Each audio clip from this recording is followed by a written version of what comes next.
So hi, everyone. Um, Welcome to our first webinar for our Duke Energy Science Night program.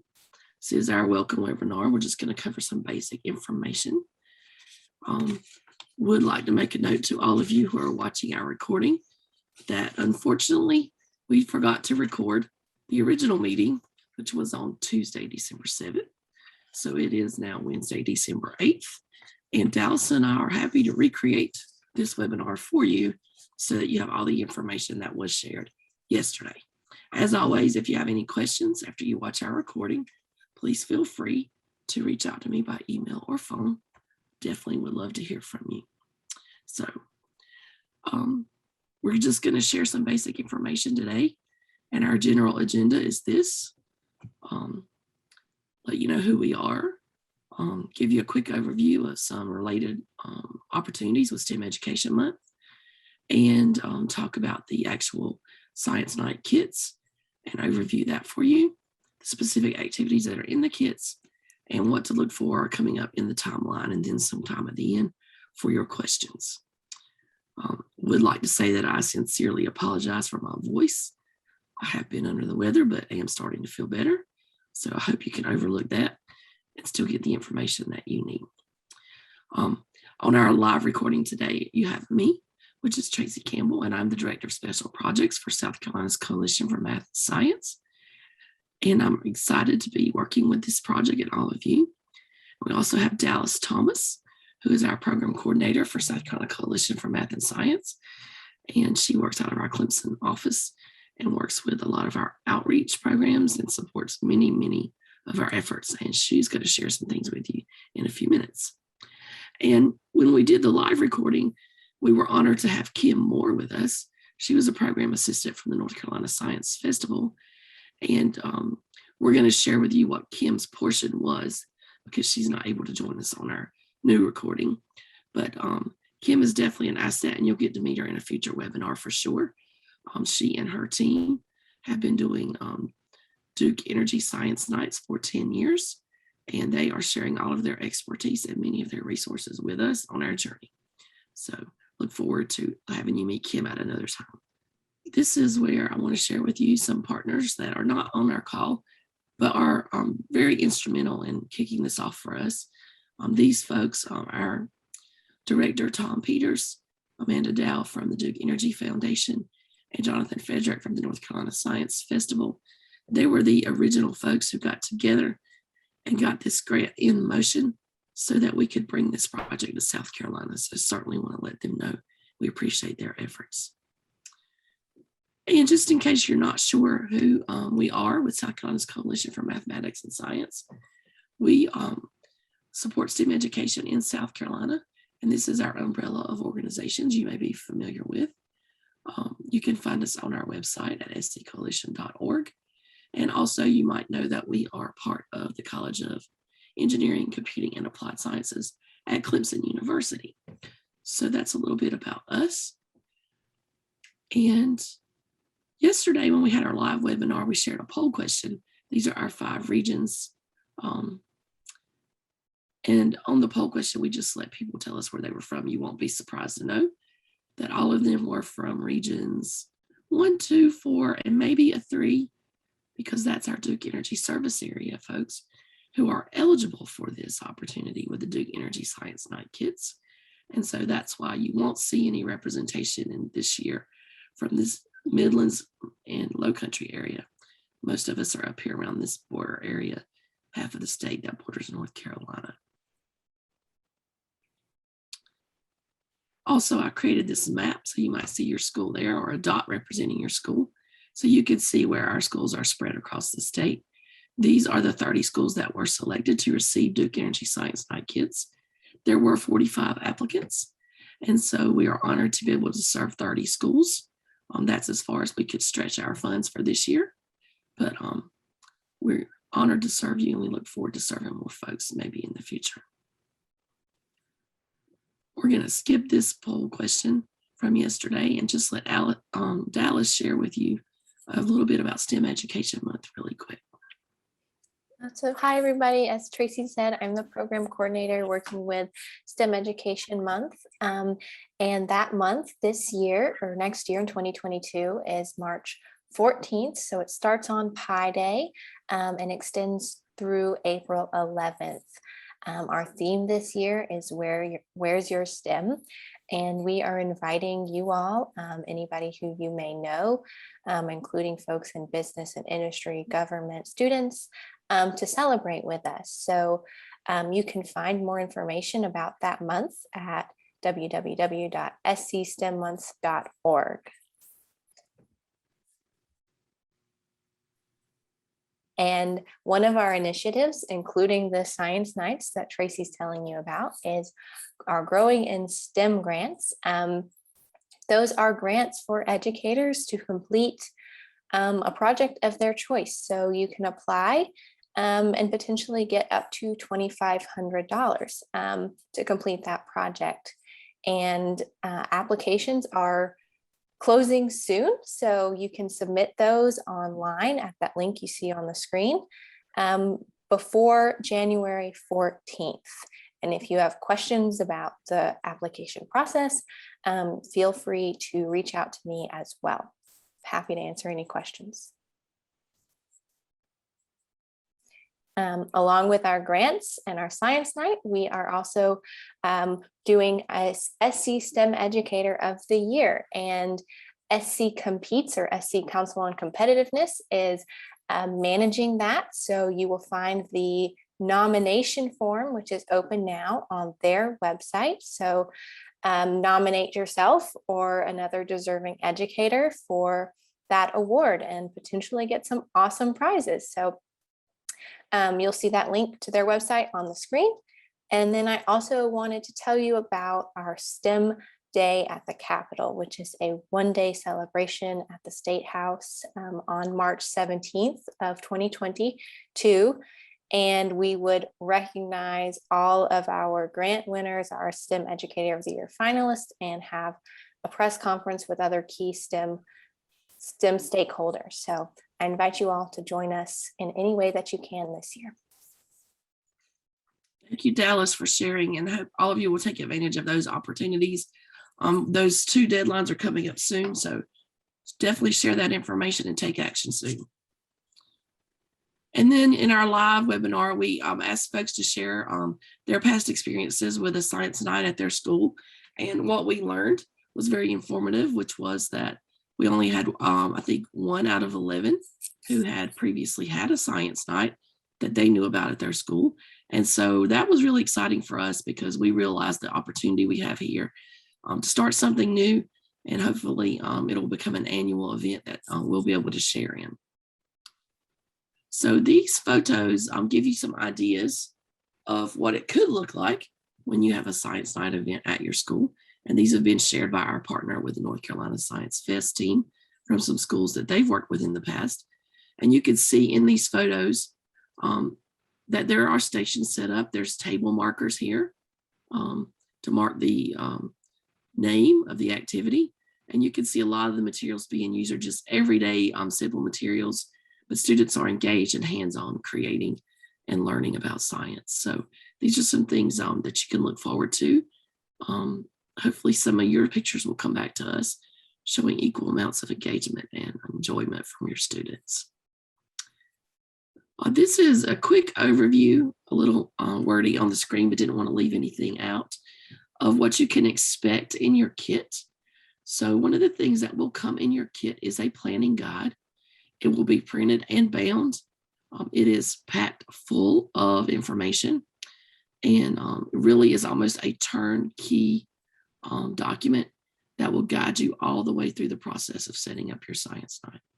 There will also be activity guides, instruction sheets, and table cards, which will help you prepare each of the 10 different activities that we are recommending that you use for your science night. Those activities have been aligned to South Carolina science standards. I'll share a little more about that soon. And the material kit does supply enough supplies for 200 participants. Please note that we did have a question in our live webinar to clarify that 200 participants. That does mean that for every one of the 10 activities, there are enough materials for 200 participants to complete that activity. So that is quite a large amount of materials and opportunities. There's also, to help promote your activity, a banner, a flat robot, which you'll learn more about when you receive your kit, and fun festival giveaways. In addition, we're offering our guidance and support through our webinars and our email communication. So we're looking forward to this, how it's all going to work out between now and March and April. This is a sample of what you might see in the planning guide. You see, this is what you can look for in the cover when you get your kit in February. And you notice that we have the full table of contents here.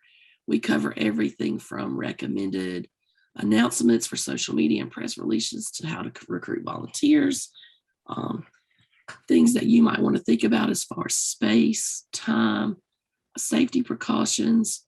And we do also ask you to consider how you can give us feedback in addition to expanding your science night into other opportunities.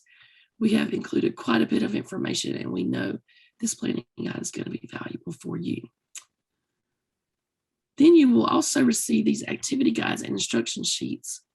These activity guides and instruction sheets will be laminated, so they will be very durable for use during your event to have available there at each one of the work areas for the 10 activities. You can see this is an example of one that will be in the kit this year called Pinwheel Power, and students will build a pinwheel and learn about energy in this particular activity. So you can see also we will have this, the 2 blue sheets will be posted online in the Spanish version. So if you need to be able to communicate with parts of your school community, and that would make it easier for you, you'll be able to pull those down online and be able to print those off and use them at your workstations at the time of your event. So we hope that will be beneficial. This is a list of the 10 activities. I have included here the name of the activity, the general science concept that the activity addresses, and a little detail to further elaborate on the activity. When you actually receive the materials and you begin looking at them when they're available electronically in January, you will see that for each activity, we have actually added a specific standard that correlates closely to that activity and the learning that students have the potential for there. Please do know that even though we chose one because of space limitations, we know that there are ways to scaffold these activities up or down, and there are areas in multiple grade levels that these activities do touch on, and certainly they play a significant part in our standards. There's many places that you can connect to them. So we'll be sharing more about that when we talk about specific activities in a future webinar. What will actually ship to you is 2 boxes, and they will be shipped in February. One box will contain materials for 200 participants for all 10 activities.